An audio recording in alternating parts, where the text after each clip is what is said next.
Buenas noches. Yossi y Alexandra nos han tocado las fibras de los sentimientos, de la memoria, del corazón. No conocía la historia de esa carta que quedó con 3 palabras. Sí sabía del secuestro de Jaime Gil, el papá de Alexandra. Fue parte de una violencia que vivió El Salvador en otras épocas. Era una violencia política, inspirada en ideología, tenía propósito, había un sentido del uso de esa violencia. Y nos llevó a una guerra que terminó con la firma de los acuerdos de paz en 1992, como se escribió los titulares de esa época: sin vencidos ni vencedores. O sea, una negociación, se depusieron las armas y se abrió un nuevo periodo. Según Roberto Bobbio, ustedes conocen a Bobbio, el politólogo italiano, él dice que la guerra que termina sin vencidos ni vencedores es una guerra que no cumplió su fin, que no alcanzó sus metas y que por lo tanto se sigue jugando. Y eso es lo que vivimos nosotros. De esa guerra política de los años 70 a los años 80, padecimos otra guerra,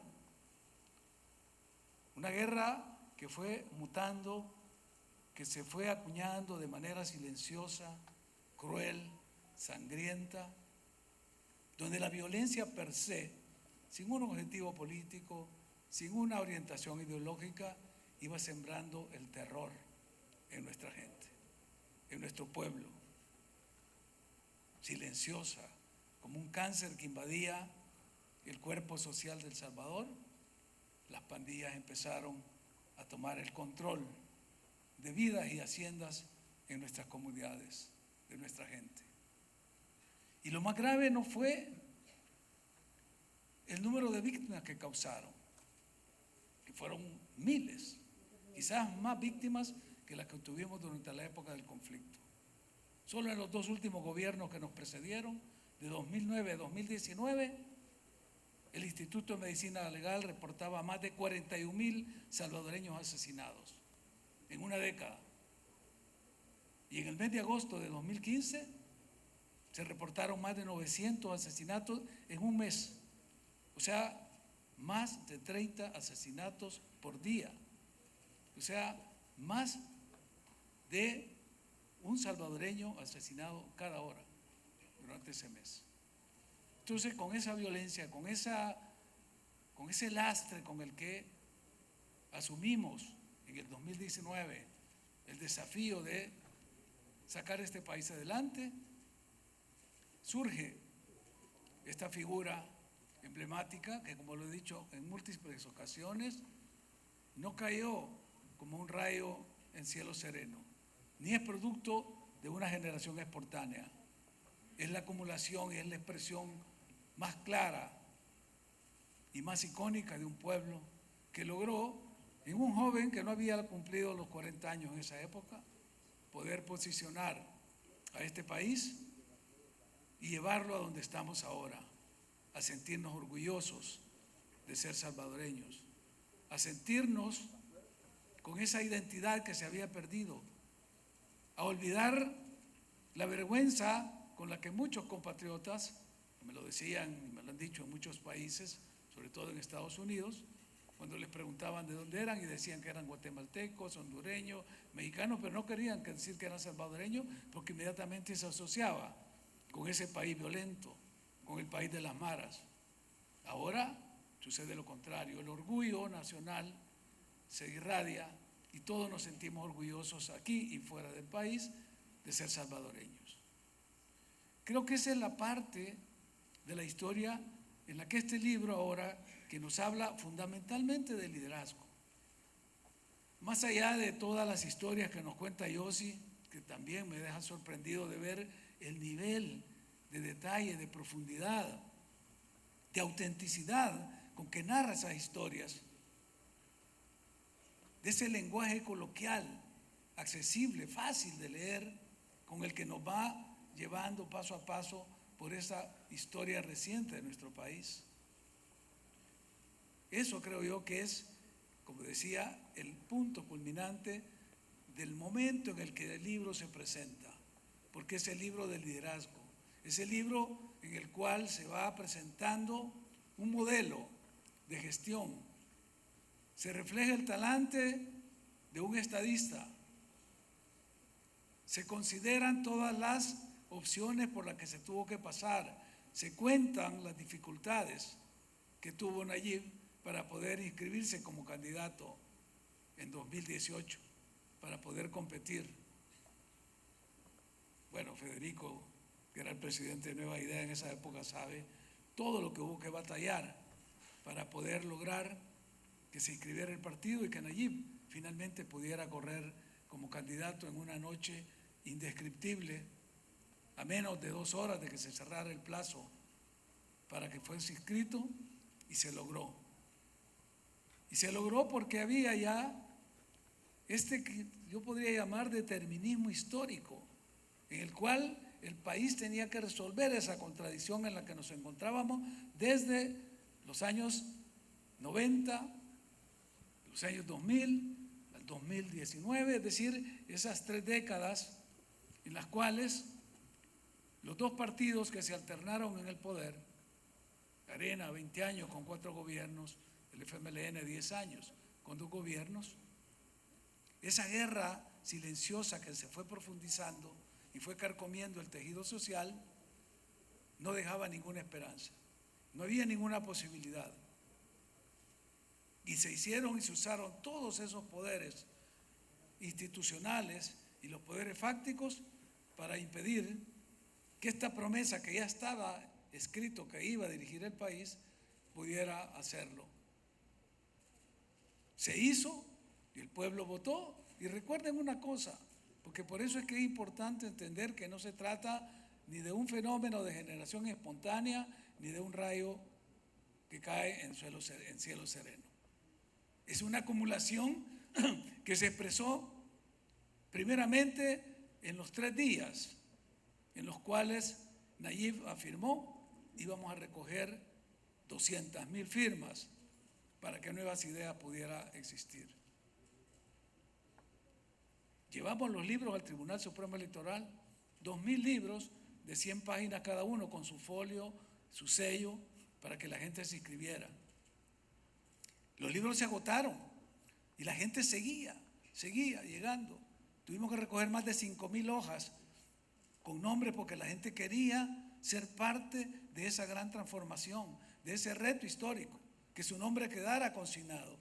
En los archivos del Tribunal Supremo Electoral deben estar todos esos documentos, que son parte de esa historia cuando empieza el renacer del país.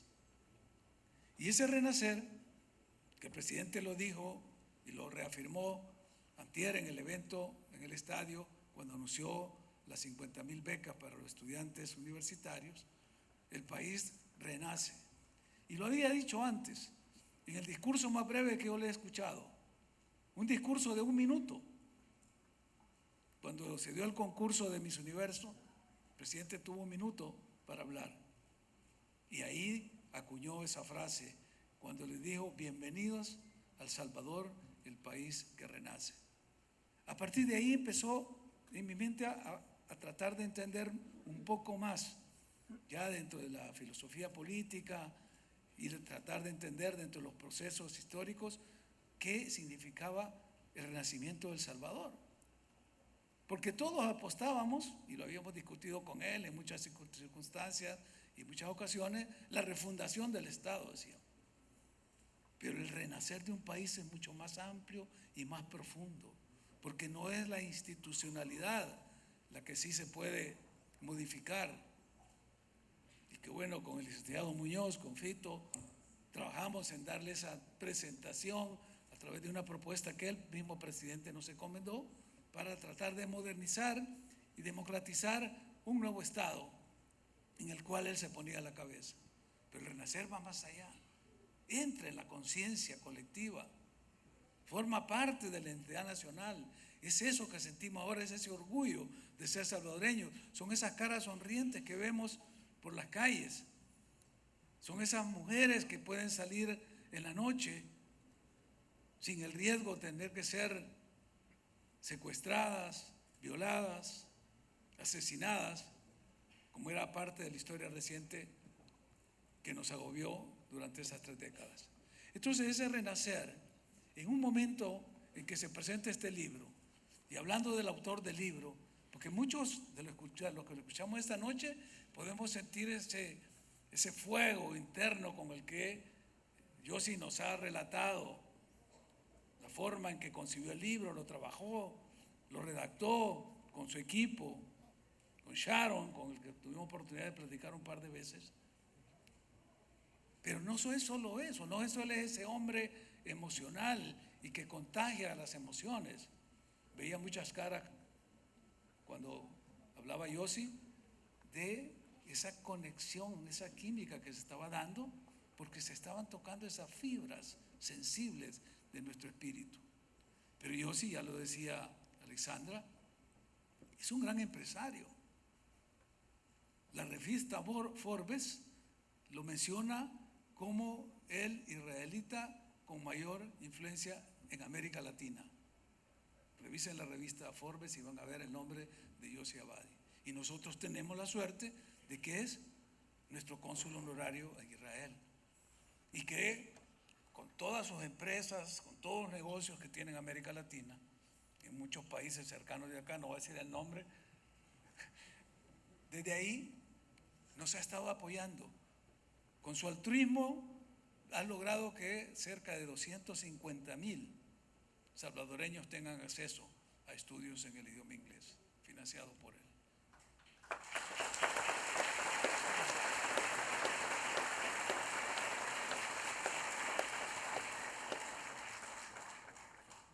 Y como le decía, en algún momento sus familiares cercanos, sus amigos, le advertían de que venía a ser a El Salvador, a invertir en un país que no representaba ni seguridad física ni seguridad jurídica.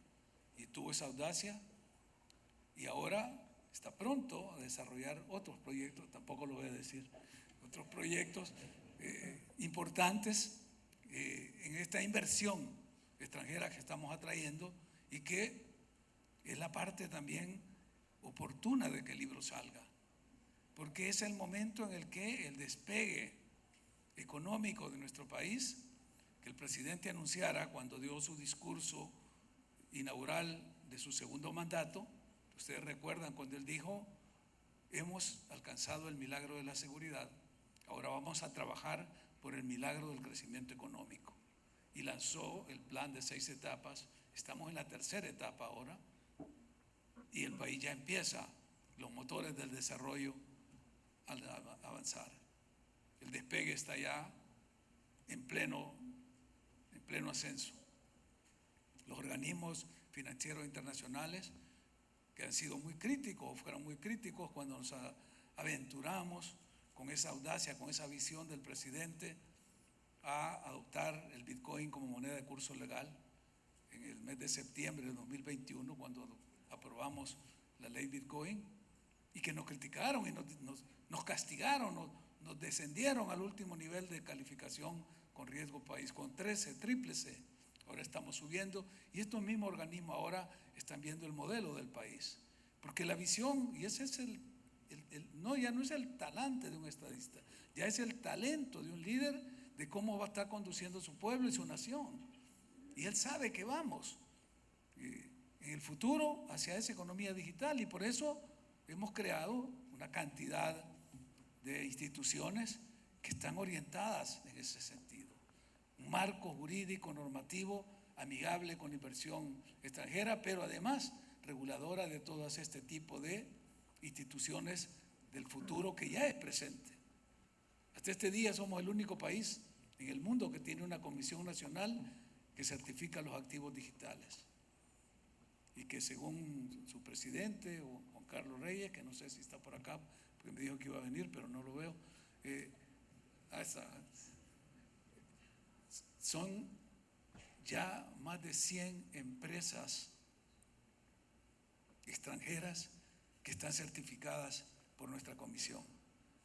Más de 600 que han venido. O sea, pues, casi el 80% se les ha dicho que no, porque los estándares con los que estamos certificando son altísimos y por eso es que goza de gran prestigio este tipo de entidades e instituciones en el mundo entero. Y por eso gigantes de la industria están viniendo a instalarse acá. Hace poco estaba en un evento en Italia, invitado para una conferencia sobre el futuro de Europa, Italia y América Latina en este nuevo marco de desarrollo. Y cuando les decía que el hombre más rico de Italia, o sea, el hombre más rico de Italia hoy, que no son los de la Ferrari ni todas estas familias tradicionales, Giancarlo Benossi, es salvadoreño. O sea, se vino, adoptó la nacionalidad salvadoreña y está trayendo sus casas matriz al Salvador. Por la confianza que genera este sistema, este país y el presidente. O sea, pues que este es el momento en el que un libro como el de Yossi viene a romper toda esa narrativa que ha habido en muchos medios interesados, que han reproducido periodistas y analistas facciosos, tendenciosos, y que en algún momento le hicieron daño al país, porque crearon una imagen negativa. Yo estaba en Montreal dando una charla y un día siguiente se me acercó un empresario y me dijo: si todo lo que usted ha dicho es cierto, yo voy a invertir en el país. Y le dije: bueno, no he venido a mentir, usted vaya y lo comprueba. Es que vi la cadena, la CBC de Canadá, diciendo todo lo contrario, que hay una dictadura, que se violan los derechos humanos, que no hay libertades. Y el señor vino, yo no sé si está Cristina Sigüenza por aquí, porque Cristina, que es la que había organizado este evento ahí en Montreal, trajo a este señor y ya se instaló y ha abierto varias oficinas acá, un call center, una renta de autos, muchos negocios. O sea que la imagen que daban estos medios había que combatirla, había que contradecirla con los hechos. Y eso es lo que este libro viene a hacer ahora cuando sale en este momento. Y yo creo que Nayib lo percibió con ese instinto, con ese olfato que tiene, con esa sabiduría que le da y la vida que ha llevado, porque cuando yo le entregué la copia del libro, estaba Sofía, estaba Fito, lo agarró con entusiasmo y le dije: tomemos una foto porque se la quiero mandar a Yossi. Y me dijo: no, espérate, lo vamos a quitar el plástico, que viene así con plástico, porque va a salir al reflejo. Pero me dijo: dale un abrazo a Yossi de mi parte y decirle que muchas gracias por lo que está haciendo por el país. Así que aprovecho la ocasión para decirle que si el presidente no está presente aquí con nosotros esta noche, su espíritu, su ejemplo están con nosotros. Y la gratitud para Yossi, de nuestro pueblo y de nuestro presidente, es por este esfuerzo que has hecho. Muchas gracias, muy buenas noches a todos.